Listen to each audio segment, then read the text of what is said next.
반갑습니다. 상관왕 선생, 공무원 시험 박사 공박사입니다.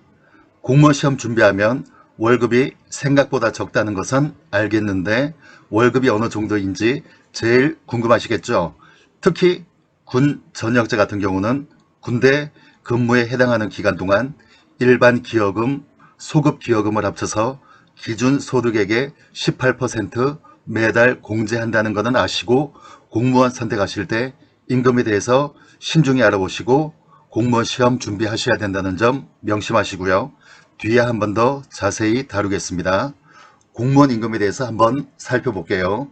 매년 1월에 발표되는 공무원 기본급에다가 수당을 더한 게 공무원 월급입니다.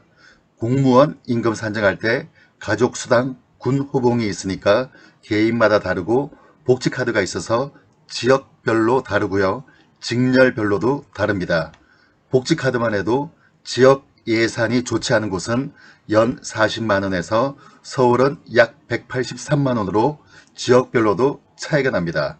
결론부터 말씀드리면 대략적으로 구급 1호봉 세금 공제 전에 약 2,800만원, 구급 3호봉은 2,920만원 정도 됩니다.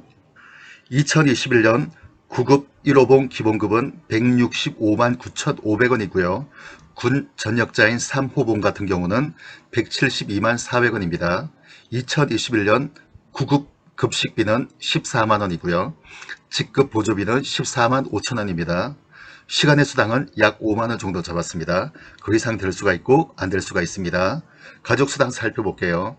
배우자는 4만원이고 부양가족 1인당 2만원씩입니다. 자녀는 첫째 2만원, 둘째 6만원, 셋째 10만원입니다. 복지카드 살펴볼게요. 지역에 따라서 차이가 있습니다. 서울은 183만원이고요. 대구는 147만원인데 전국적으로 살펴보면 지자체에 따라서 연 40만원에서 200만원까지 차이가 좀 있습니다. 위험수당은 업무에 따라서 4에서 6만원, 특수지수당은 3에서 6만원 정도 되고요. 정근수당은 업무 수행의 노고에 대한 보상을 위한 취지에서 지급되는 것인데 예산의 범위 안에서 근무 연수에 따라서 매년 1월과 7월에 지급하는 수당이고요. 1년 미만 근무자는 없고 3호봉은 10% 두 번입니다. 20% 지급되네요. 10년 지나면 최대 50%씩 두 번 받습니다. 신규 직원은 그립의 떡이겠죠. 인센티브 살펴볼게요. 열심히 일한 공무원에게 성과급을 준다는 개념이고요. 성과가 있어야 주겠죠. 입사해서 처음에 성과가 없을 거라고 봅니다. 같은 구급 중에서 15% 정도는 못 받고요. 매년 급수별로 기준 금액이 발표가 되고요. 2021년 구급 기준은 약 190만원 정도 되고요. S등급인 상위 20%는 198만 3,600원에서 172%를 받습니다.